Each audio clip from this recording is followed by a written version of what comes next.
रामनवमी क्यों मनाते हैं? रामनवमी हिंदू धर्म में भगवान राम के जन्मोत्सव के रूप में मनाया जाता है। यह त्योहार भारतीय कैलेंडर के चैत्र माह के शुक्ल पक्ष की नवमी को मनाया जाता है। रामनवमी का महत्व भगवान राम के अवतारित होने और उनके जीवन और उपदेशों को याद करने में है। यह त्योहार भक्तों के लिए आदर्शता, धर्म और नैतिकता के महत्व को स्मरण कराता है। रामनवमी मनाने के मुख्य कारण। जन्म के समय का महत्व।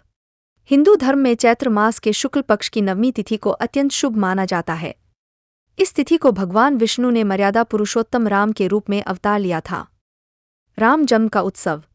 रामनवमी के दिन राम जन्म का उत्सव मनाया जाता है।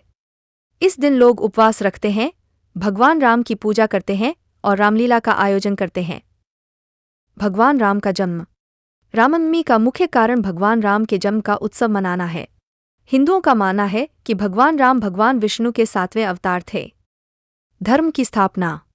रामनवमी का एक अन्य महत्वपूर्ण कारण धर्म की स्थापना और अधर्म का नाश है। हिंदुओं का मानना है कि भगवान राम का जन्म रावण के अत्याचारों को समाप्त करने और धर्म की पुनर्स्थापना के लिए हुआ था। बुराई पर अच्छाई की जीत। रामनवमी बुराई पर अच्छाई की जीत का प्रतीक भी है।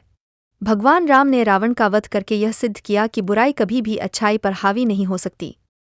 रामनवमी कैसे मनाई जाती है? भगवान राम की मूर्ति को स्नान कराया जाता है और नए वस्त्र पहनाए जाते हैं। भगवान राम को भोग लगाया जाता है और आरती की जाती है। भक्त भगवान राम की मूर्ति के दर्शन करते हैं और उनसे आशीर्वाद प्राप्त करते हैं। लोग अपने घरों में भी रामनवमी मनाते हैं। लोग उपवास रखते हैं और भगवान राम के नाम का जाप करते हैं। रामलीला का आयोजन किया जाता है, जिसमें भगवान राम के जीवन की घटनाओं का नाटकीय रूपांतरण किया जाता है। भजन और कीर्तन का आयोजन किया जाता है। लोगों को भोजन और मिठाई बांटी जाती है। उत्तर भारत में अयोध्या, राम जन्मभूमि, रामनवमी का सबसे महत्वपूर्ण केंद्र है। लाखों भक्त अयोध्या में रामनवमी मनाने के लिए आते हैं। रामलीला का आयोजन किया जाता है और भगवान राम की मूर्ति की भव्य शोभायात्रा निकाली जाती है। दक्षिण भारत में रामेश्वरम, जहां भगवान राम ने रावण का वध किया था, रामनवमी का एक महत्वपूर्ण केंद्र है। भक्त रामेश्वरम में रामनवमी मनाने के लिए आते हैं और भगवान राम की मूर्ति की शोभायात्रा निकाली जाती है। पश्चिम भारत में द्वारका, जहां भगवान कृष्ण का जन्म हुआ था, रामनवमी का एक महत्वपूर्ण केंद्र है। भक्त द्वारका में रामनवमी मनाने के लिए आते हैं और भगवान राम की मूर्ति की शोभायात्रा निकाली जाती है। पूर्व भारत में गया, जहां भगवान राम ने गया तीर्थ किया था, रामनवमी का एक महत्वपूर्ण केंद्र है।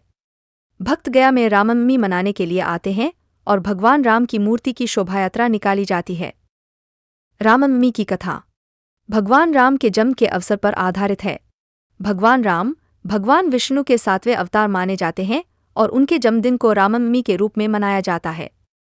रामायण, एक प्राचीन धार्मिक ग्रंथ, में राम के जन्म की कथा विस्तार से वर्णित है। राम का जन्म अयोध्या में हुआ था। उनके पिता का नाम राजा दशरथ था। उनकी माता का नाम कौसल्या था। राम ने लक्ष्मण, भरत और शत्रुघ्न के साथ अपना बचपन बिताया। विवाह और वनवास। भगवान राम का विवाह मिथिला नरेश राजा जनक की पुत्री सीता से हुआ, परंतु कैकेयी ने अपने पुत्र भरत को राजा बनाने की इच्छा में षड्यंत्र रचकर राजा दशरथ से वचन लिया कि राम को 14 वर्ष का वनवास जाना होगा।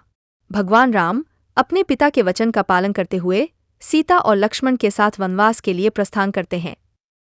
राम का विवाह सीता के साथ हुआ था, लेकिन उन्हें अपने पिता के वचन पर वनवास जाना पड़ा। वनवास के दौरान उन्होंने अनेक कठिनाइयों का सामना किया, लेकिन उन्होंने सभी परिस्थितियों को धैर्य और धर्म में नियंत्रित रहकर उन्हें पार किया। राम भगवान के जन्म के पीछे एक कथा है। दशरथ राजा का मन पुत्र की प्राप्ति के लिए बेहद उत्सुक था, लेकिन उनकी पत्नी कैकेयी ने उनके 3 प्राचीन वर का उपयोग करके उनसे वाणी प्राप्त की थी और उन्हें अपने पुत्र राम को वनवास भेजने के लिए कहा था। दशरथ राजा को इस निर्णय पर बड़ा दुख हुआ, लेकिन वे अपने वचन के प्रति विश्वासी थे। राम, सीता और लक्ष्मण वनवास में चले गए और वहां उनके साथ अनेक गतिविधियां हुईं। इस दौरान रावण ने मायावी रूप धारण करके सीता को अपहरण किया और लंका ले गया।